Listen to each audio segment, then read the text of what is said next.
श्रोताओं नमस्कार। आज हम एक नए विषय के साथ पुनः उपस्थित हैं। आज हमारे साथ हैं प्रोफेसर डॉक्टर शाह वलीउल्लाह साहब, जो किंग जॉर्जेस मेडिकल विश्वविद्यालय लखनऊ के स्पाइन यूनिट के इंचार्ज हैं, प्रमुख हैं, और आप एडिशनल प्रोफेसर हैं king George's medical university orthopaedics department में। डॉक्टर साहब, बहुत बहुत स्वागत है आपका कार्यक्रम में। और आज हम आपसे बात करेंगे शियाटिका। शियाटिका बहुत ही कॉमन एक समस्या है जिसको लोग लेकर परेशान रहते हैं।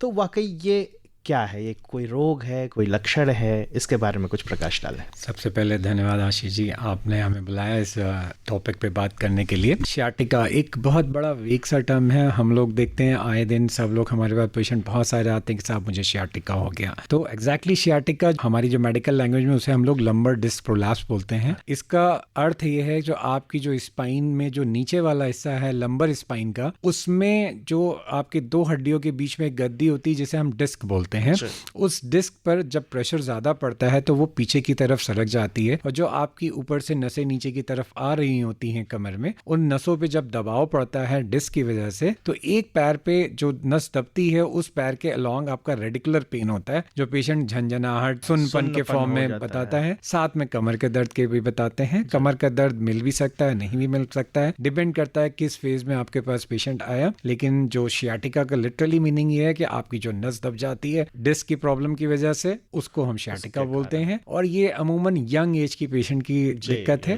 जैसे हमारे पास सारे पेशेंट के आते हैं, तो ये ओल्ड एज में शियाटिका के जो लक्षण है वो दूसरी वजह से होते हैं, जिसको हम लोग और इन्वेस्टिगेट करते हैं। लेकिन आज हम जो यंग एज में जो पेशेंट जो हमारे पास आते हैं, जिनका जो लाइफ स्टाइल है, जो इनकी जो रहने की शैली है, जिसकी वजह से इनको ये प्रॉब्लम्स होती है, उस पर ही हम फोकस करके बात करेंगे। जी। तो डॉक्टर साहब, जैसे कि आपने बताया कि यंग एज में काफी कुछ देखी जा रही है, इसका लक्षण क्या होता है? मुख्य लक्षण क्या है? देखिए, जो इसका मुख्य लक्षण जब ये पहले ही एकदम शुरुआत होता है तो ये एक्यूट सीवियर बैक पेन, मतलब कमर में दर्द के साथ शुरू होता है, और एक पैर में किसी एक पर्टिकुलर डिस्ट्रीब्यूशन में, जो हमारे कमर से जो नसें पैरों की तरफ जाती हैं, किसी भी एक नस, जिस नस को दबाया गया होता है उस डिस्क के द्वारा, उस नस के अलोंग पेन आता है। और वो पेन बहुत सीवियर होता है। वो इतना एक्सक्रूशिएटिंग पेन होता है कि पेशेंट को चलने में भी कभी कभी दिक्कत हो जाती है। तो जो पेशेंट का जो अमूमन प्रेजेंटेशन होता है, नॉर्मल जनरली होता है, वो बैक पेन के साथ एक रेडिकुलर पेन जो सुन्नपन या झंझनाहट के फॉर्म में होता है। तो ये कॉमनली 70 to 80% पेशेंट के साथ इसी तरह से होता है। 10 to 20% पेशेंट जो हमारे पास प्रेजेंट करते हैं, वो कभी कभी जब बहुत ज्यादा डिस्क का अमाउंट ज्यादा होता है तो न्यूरोलॉजिकल डेफिशिट, मतलब पैर का एक कोई अंग चलना बंद भी कर सकता है उससे। और जब और भी ज्यादा सीवियर वैरायटी होता है तो उसमें लैट्रिन पेशाब की जो नसें होती हैं, कभी कभी वो भी इतना दब जाती हैं कि मरीज का हमारे पास कंप्लेंट के साथ आता है कि उसका लैट्रिन पेशाब को पता नहीं चल रहा है, कमर में दर्द ज्यादा हो रहा है, जिसे हम कॉर्डा इक्वाइना सिंड्रोम बोलते हैं। ये 5 से 10% पेशेंट में मिलता है। डॉक्टर साहब, आपने बताया कि युवाओं में बहुत सारी समस्याएं इस तरह की देखने को आ रही हैं। आजकल खैर किसी भी रोग का कोई अवस्था या उम्र से कोई संबंध रह नहीं गया है, पर युवाओं में क्यों ये समस्याएं उभर रही हैं? जो सबसे बड़ा इसका रीजन है आपका कार्यशैली, कैसे आप अपना जीवन व्यतीत कर रहे हैं। ठीक है, आपका वेट कितना है, आप कितना एक्सरसाइज करते हैं, आप दिन भर में अपने आप पर कितना समय देते हैं, आप जो काम करते हैं वहां पर आपका जो एर्गोनॉमिक्स, आपका बैठने का तरीका कैसा है। ठीक है, रात में आप किस तरह से लेटते हैं, अगर आपको कोई सामान उठाना है वो किस तरह से आप उठा रहे हैं, आपका बॉडी का पोस्चर कैसा है, ये सारी चीजें उसी से डिपेंड करती हैं, उसी से गवर्न होती हैं। खान पान का भी कुछ, खान पान का जो हमारी स्टडीज हैं वो ये कहती हैं कि जो आपके डिस्क हैं, जो स्मोकर्स हैं, अल्कोहल पीते हैं, तो उनमें ये इसका प्रेवलेंस ज्यादा है। जी। डॉक्टर साहब, अक्सर ये कहा जाता था कि सूर्य के प्रकाश में विटामिन डी होता है, आजकल लोग निकलते भी नहीं है, तो क्या इसका भी कुछ प्रभाव पड़ता होगा? सर, जो स्टडीज हैं वो विटामिन डी को इससे लिंक तो करती हैं कि जिनमें विटामिन डी की कमी है उनके अंदर इसका प्रेवलेंस ज्यादा है, बट डायरेक्टली इसका उससे कोई लिंक नहीं है। बट ये जरूर है कि आपकी जो मसल्स हैं वो विटामिन डी की कमी की वजह से कमजोर हो जाती हैं, तो एक्सरसाइज ना करने से, मसल्स की कमजोर होने से इनडायरेक्टली ये शियाटिका के चांसेस थोड़ा सा बढ़ जाते हैं। जी। डॉक्टर साहब, बहुत सारा इसके बारे में मिथ है, आपने बताया कि बहुत ब्रॉड है और वेग टर्म है, पर जब भी इस तरह की समस्या होती है और अक्सर डॉक्टरों से पूछा जाए, कुछ एक वर्ग है तो वो कहते हैं कि इसका उपचार ऑपरेशन ही है। कितनी सत्यता है इस कथन में? सर, ये एक बहुत अच्छा क्वेश्चन आपने मुझसे पूछा और मैं आपके माध्यम से, आकाशवाणी के माध्यम से इस चीज को सबको बताना चाहूंगा कि ये 90% ऑफ द केसेस में ये कंजर्वेटिव, इसमें ऑपरेशन की जरूरत नहीं होती। अगर आप सही से इसका उपचार करते हैं तो ये 90% केसेस में ठीक हो जाता है और उसमें कोई ऑपरेशन की जरूरत नहीं पड़ती। 10% केसेस वो केसेस होते हैं कि जिनमें अगर नस के दब जाने की वजह से कोई पैर का काम करना बंद कर दे रहा है या लैट्रिन पेशाब का पता नहीं चल रहा है, तो ये एब्सोल्यूट इंडिकेशन फॉर सर्जरी की यहाँ हमें सर्जरी करनी है। अगर ये पेशेंट आता है तो हम कोई वेट नहीं करते, जल्द से जल्द सर्जरी प्लान कर लेते हैं। इसके अलावा जो रिलेटिव इंडिकेशन है कि अनबेरेबल इंट्रैक्टेबल पेन हो रहा हो, कभी कभी मरीज को दर्द इतना ज्यादा होता है कि वो दवाइयों से एकदम कंट्रोल नहीं हो रहा है और मरीज की कुछ लाइफ स्टाइल इस तरह का है कि उसे अपनी क्वालिटी ऑफ लाइफ में जल्दी से जल्दी आना है, अपने काम को वो नहीं छोड़ सकता, तो उस टाइम हम उसको सर्जरी ऑफर करते हैं। और क्योंकि सर्जरी के माध्यम से इस दर्द को जल्दी खत्म करा जा सकता है, क्योंकि जो नस पे दबाव है, अगर उस दबाव को हम हटा दें तो नस अपने पुनः रूप में आ जाएगी और वो अपने काम पे जल्दी लौट सकते हैं। लेकिन ज्यादातर मरीजों में, जैसे हम अपने मेडिकल कॉलेज में जो हमारे ओपीडी में पेशेंट आते हैं, 80 to 90% कंजर्वेटिव रखते हैं, उनमें ऑपरेशन की जरूरत नहीं पड़ती। और ये हमारा लिटरेचर भी हमें कहता है कि अगर आप इनको सही तरीके से इलाज करते हैं तो इसमें जरूरत नहीं पड़ती ऑपरेशन की। डॉक्टर साहब, अब उसका सही इलाज क्या है, क्या प्रोटोकॉल है? देखिए, प्रोटोकॉल की अगर हम बात करें तो जो शुरुआत में, जैसे जब एक्यूट फेज में पेशेंट हमारे पास आता है तो हम उसको ड्रग्स के माध्यम से, जो दवाइयां हैं, जैसे उसमें कुछ पेन किलर्स हैं, जैसे स्टार्ट हम पैरासीटामोल या एनसेड से स्टार्ट करते हैं, एसिक्लोफेनेक है, पैरासीटामोल है, और अगर उनसे भी नहीं आराम करता तो ट्रामाडोल, जो ओपियोइड ग्रुप्स की ड्रग्स हैं, वो देते हैं। कभी कभी अगर पेन बहुत सीवियर होता है तो हम लोग ओरल स्टेरॉइड्स भी देते हैं, और ज्यादातर मरीज को, और कुछ दवाइयां और भी हैं जो प्रीगैबलेंस के नाम से जानी जाती हैं, तो वो देते हैं। अमूमन 70 to 80% पेशेंट, मतलब 60% पेशेंट एक हफ्ते में उनको आराम हो जाता है इन दवाइयों से। और फिर जब आराम हो जाता है तो उसके बाद हम उनको एक्सरसाइज के लिए प्रमोट करते हैं, ताकि फ्यूचर में इस तरह की दिक्कत दोबारा ना हो, और उनकी जितना बैक की मसल्स मजबूत होंगी तो ये दोबारा होने के चांसेस उतना ही कम रहेंगे। तो एक्यूट फेज में हम यही करते हैं। जिन पेशेंट को दवाइयों से आराम नहीं मिलता उनको फिर हम पे कुछ नर्व रूट ब्लॉक्स इंजेक्शन होते हैं, वो देते हैं। तो जो 70 to 80% जो दवा से कंट्रोल हो गया वो ठीक है। जिनको नहीं आराम पड़ रहा है तो उनको फिर हम लोग इंजेक्शन, वो 4 हफ्ते पे के बाद हम लोग देते हैं। कि अगर दवा से आराम नहीं पड़ रहा है तो इंजेक्शन देते हैं, जो उसमें हम लोग डायरेक्ट जो नस पे सूजन है उस सूजन को कम कर देते हैं, और उस सूजन को कम होने से मरीज को आराम तुरंत पड़ जाता है। ये अच्छी चीज रहती है, और ज्यादातर मरीज को इसके बाद जरूरत नहीं पड़ती सर्जरी की। लेकिन अगर उसको दर्द में आराम नहीं पड़ रहा है या न्यूरोलॉजिकल इन्वॉल्वमेंट है तो हम लोग फिर सर्जरी के लिए एडवोकेट करते हैं। बट हमारी जो लिटरेचर है वो कहती है कि 4 हफ्ते तक आपको मिनिमम कंजर्वेटिव ट्रीटमेंट जरूर देना चाहिए, सर्जरी के लिए प्रमोट नहीं करना चाहिए। डॉक्टर साहब, आजकल आप भी देखते हैं कि बहुत सारी डायग्नोस्टिक्स के जो है संस्थान खुल गए हैं और लोग अब बहुत ज्यादा खुद से ही पैथोलॉजिकल जांचें करा लेते हैं, MRI करा लेते हैं। कितना सही है ये? देखिए, मैं ये कहना चाहूँगा, जो अपने आप जो जांचें करा लेना और आपका जो MRI करा लेना, हमारे पास आज की डेट में जब हम बैठते हैं OPD में तो बहुत सारे मरीजों खुद ही MRI करा के लाए होते हैं। और फिर प्रॉब्लम ये होती है सबसे बड़ी कि उन्होंने देखा होता है, रिपोर्ट में लिखा होता है कि आपकी कमर में डिस्क में ये प्रॉब्लम है, L1 पे, L2 पे, L3 पे, तो उसमें बहुत सारी चीजें लिखी होती है। और मरीज को फिर उससे सबसे ज्यादा प्रॉब्लम होती है, क्योंकि आपको पता नहीं है, हम क्लिनिकली देखते हैं मरीज को देखने के बाद जो उसमें क्लिनिकली प्रॉब्लम है उसको हम MRI से कोरिलेट करते हैं। और मरीज ने जब डायरेक्ट अपनी जांच करा ली, कुछ भी कम आ गया तो साहब हमें दिक्कत इसी से हो रही है। अब बैक पेन में अगर उसमें डिस्क आया तो उसको डिस्क का कोई क्लिनिकल सिम्टम्स भी नहीं, बट मरीज सोचता हमारी प्रॉब्लम डिस्क है। तो मैं आपके माध्यम से ये एक मैसेज देना चाहूंगा कि अगर आपको MRI कराना है तो पहले अपने डॉक्टर से एक सलाह ले लें, क्योंकि अननेसेसरी MRI कराना, कोई भी एक्सरे कराना उचित नहीं है। आप ब्लड की इन्वेस्टिगेशंस कराते हैं तो उसमें भी ये रहता है कुछ चीजें कम ज्यादा आती हैं। बहुत सारे मरीज हमारे पास आते हैं कि साहब विटामिन डी कम है हमारा, तो हर चीज फिर आदमी सोचता है विटामिन डी की कमी से, लेकिन ऐसा कतई नहीं है। हम मरीज को एज ए होल देखते हैं, ये सारी चीजों को हम एक बार देखते हैं, क्लिनिकली उसकी दिक्कतें क्या हैं, रेडियोलॉजिकली उसमें जो हमने एक्सरे या जांचें जो कुछ भी कराई है उसको फिर हम उससे कोरिलेट करते हैं, तब हम अपनी डायग्नोसिस बनाते हैं।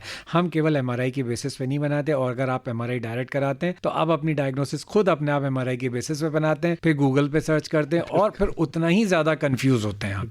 बिल्कुल सही है, तो नहीं करना चाहिए। डॉक्टर साहब, फिजियोथेरेपी एक ऐसी विधा है जो इसमें लोग कहते हैं कि काफी हेल्पफुल होती है, कितना बड़ा रोल है सर फिजियोथेरेपी का काफ़ी अच्छा रोल है। जब आपका एक्यूट फेज जो आपका दर्द वाला होता है वो जब ख़त्म हो जाता है तो उसके बाद हम फिजिकल थेरेपी प्रिस्क्राइब करते हैं, क्योंकि हमारा टारगेट ये रहता है कि ये दिक्कत आपको दोबारा ना हो। तो आपकी जो कोर बैक मसल्स की स्ट्रेंथनिंग कराना हमारे लिए बहुत ज़रूरी है, क्योंकि जब उसकी स्ट्रेंथनिंग हो जाएगी तो फ्यूचर में आपको ये प्रॉब्लम दोबारा नहीं होगी। क्योंकि जो हमारी लिटरेचर है वो कहती है कि एक बार जब आपको ये प्रॉब्लम हो गई तो अगेन 30% आपको ये चांस है कि दोबारा आपको ये प्रॉब्लम हो सकती है। तो वो जो पेशेंट्स हैं उनको हमें प्रिवेंट करना है कि आप फिजियोथेरेपी से या एक्सरसाइज से उन चीज़ों को फर्दर दोबारा ना करें, ठीक है। और बाकी जो पेशेंट जिसको नहीं प्रॉब्लम है, जैसे मान लीजिए बैक पेन का पेशेंट है, हमारे पास आ रहा है, यंग एज का है, तो उसको भी ये प्रॉब्लम ना हो शियाटिका की, तो हम उनको भी एक्सरसाइज एडवोकेट करते हैं। तो हमारा जो मोटिव रहता है प्रिवेंशन, कि हमें इसको इस बीमारी को होने से रोकना है। क्योंकि एक सिम्टम है जो कि आपका रेडियोलॉजिकल अगर आप देख रहे हैं कि पैरों की नसें दब रही, तो अगर हम उस सिम्टम को आने ही ना दें, और वो कैसे कर सकते हैं, आपकी फिजिकल थेरेपी एक्सरसाइज से। तो फिजियोथेरेपी का बहुत अहम रोल है, बट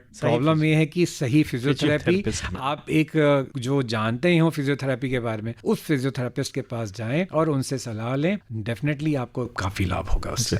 जो लोग सेकाई करते हैं और डायथर्मी, ये इसका सबका भी हाँ सर, इसका रोल है एक्यूट फेज में, क्योंकि आपकी मसल्स में इन्फ्लेमेशन काफ़ी ज़्यादा होती है, क्योंकि जब डिस्क आपकी नसों को दबा रही होती है तो वहाँ सूजन बहुत आ जाती है। तो सूजन को कम करने के लिए हम फिजियोथेरेपी और जो आपकी ये physical therapy in the form of sharp diathermy और जो आपको इस सेकाई के लिए बताते हैं, तो उससे काफ़ी आराम पड़ता है। जी डॉक्टर साहब, ऐसा लोग बताते हैं कि आपको फिजिकल एक्टिविटी नहीं करनी है, दौड़ना नहीं है, खेलना नहीं है, क्या इसमें सत्यता है? सर ये एकदम मिथ है, एकदम मिथ है, मतलब इसमें कोई सत्यता नहीं है सर। हम लोग इवन बेड रेस्ट के लिए भी एडवोकेट नहीं करते। हमारा जो टर्म होता है हम उसमें कहते हैं आप बेड रेस्ट नहीं, बैक रेस्ट करना है। बैक रेस्ट का मतलब आपको सिर्फ अपनी कमर को आराम देना है, ये नहीं जैसे बहुत सारे हम लोग प्रिस्क्रिप्शंस भी देखते हैं, वो कहते थे कि आपको एब्सोल्यूट बेड रेस्ट, आपको 6 हफ्ते तक उठना ही नहीं है, तो 4 हफ्ते तक उठेंगे नहीं। ये एकदम नहीं करना चाहिए। आपको अपनी कमर को आराम देना है और धीरे धीरे जैसे ही आपका दर्द खत्म हो जाता है, ग्रेजुअली अपना मोबिलाइजेशन स्टार्ट करिए, और जितना जल्दी आप अपने काम पे दोबारा वापस आ जाएं उतनी जल्दी सही हो जाएंगे। क्योंकि अगर आप बेड पे रहते हैं तो एक साइकोलॉजिकल स्ट्रेस आपके ऊपर रहता है, तो और यंग एज में जब ये प्रॉब्लम है तो काम करने वाले आदमी को अगर हम बेड पे लिटा दें तो वो उसको साइकोलॉजिकल स्ट्रेस बहुत ज्यादा होता है, वो और दूसरी चीजों से बीमार होने लगता है।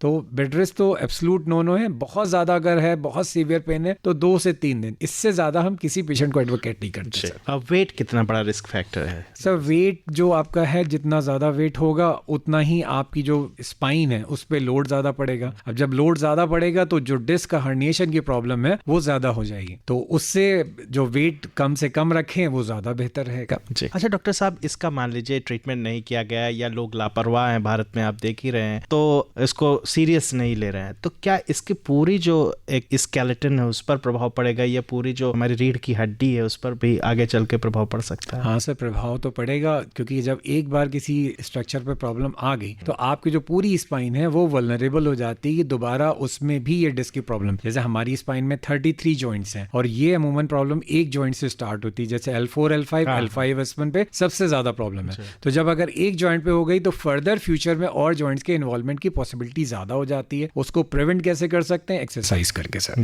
तो जब भी अगर आपको प्रॉब्लम हो तो अपने डॉक्टर से कंसल्टेशन लेना जरूरी है, और फर्दर फ्यूचर प्रिवेंशन के लिए एक्सरसाइज जरूरी है। जो हमारा बैठने उठने का तरीका वो भी एकदम बदल गया है, उस पर कुछ आप प्रकाश डालें। सर बैठने का, जैसे जहां पर आप काम करते हैं कि आपकी जो टेबल की हाइट और आपकी जो डेस्क की हाइट है, तो आप जब आगे झुक के काम करेंगे तो आपकी स्पाइन पे लोड ज्यादा पड़ता है, ठीक है। तो आपका जो प्रॉपर पोस्चर है वो सबसे इंपॉर्टेंट है, जो गवर्न करता है आपको ये डिस्क की प्रॉब्लम होने। तो सीधे तन के बैठना है, ठीक है। और जब आप काम कर रहे हैं, मान लीजिए अगर आपको आगे झुक के लिखने वाली चीजें, तो आप एलिवेटर का यूज करें, तो जिससे आपको आगे झुकना ना पड़े। थोड़ी देर के लिए काम करना है, 15-20 मिनट के लिए, तो ठीक है, कोई दिक्कत नहीं। बट अगर प्रोलॉन्ग टाइम के लिए आप 45 मिनट से ज्यादा एक ही पोस्चर में बैठ रहे हैं तो ये प्रॉब्लम्स होने की पूरी आशंका है कि आपको स्पाइन की प्रॉब्लम्स हो सकती हैं, ठीक है। तो उस कंडीशन में हम पेशेंट्स को, जितने भी हमारे पास जो आता है पेशेंट के फॉर्म में, हम उनको ये एडवाइस करते हैं कि अगर आपको प्रोलॉन्ग सिटिंग या प्रोलॉन्ग स्टैंडिंग हो रही तो आपको स्ट्रेचिंग एक्सरसाइज करना मस्ट है।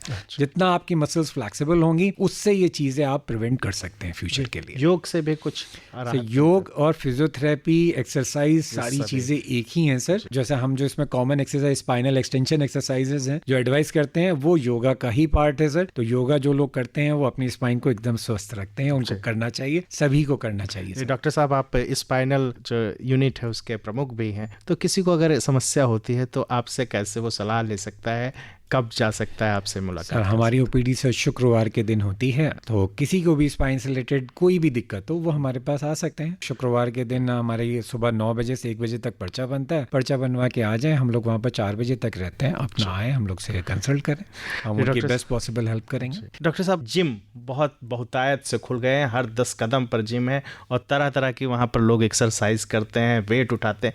क्या इससे स्पाइनल इंजरी होती है? सर अगर वहाँ पर प्रॉपर ट्रेनर नहीं है तो इसके चांसेस बहुत ज़्यादा हैं, क्योंकि आज की डेट में युवा वर्ग में मसल बिल्डिंग का एक जो प्रचलन है, क्रेज है, तो उससे प्रॉब्लम होती है। वो हैवी वेट लिफ्टिंग के लिए बहुत ज़्यादा कि हैवी वेट लिफ्ट करेंगे हमारी मसल्स से जल्दी से बनेंगी, तो उसमें आप उठाइए, बट लेकिन एक प्रॉपर एक आपका गाइड होना चाहिए वहाँ पर। जितनी जैसे आप बेल्ट लगाइए, बेल्ट के साथ करना है, कैसे वेट उठाना है, ये बहुत इंपॉर्टेंट है जी। तो अगर आप आगे झुक के हैवी वेट उठाते हैं तो आपका सारा का सारा लोड आपकी स्पाइन पे आएगा और आपके डिस्क की प्रॉब्लम होने की बहुत ज्यादा प्रोबेबिलिटी बढ़ जाती है। तो आप जिम जाएं, जिम जाना एक अच्छी चीज है, एक अच्छी आदत है, बट आपका जो फिजियो ट्रेनर हो वो ही शुड बी देयर अगर आप हैवी वेट लिफ्ट कर रहे हैं। अगर आप हैवी वेट लिफ्टिंग आप 25 से 30 केजी का वेट अगर उठाने की कोशिश कर रहे हैं तो उसमें आपका फिजियो ट्रेनर का होना मस्ट है, जो कि आपको बता सके कि आपको कब बेल्ट लगा के उठाना है, कैसे वेट उठाना है, कितना आगे झुक सकते हैं, कितना परमिसिबल है। तो ये चीज बहुत इंपॉर्टेंट है। बहुत इंसाइटफुल टॉक रही है। चलते चलते हमारे श्रोताओं के लिए आपका फाइनल टेक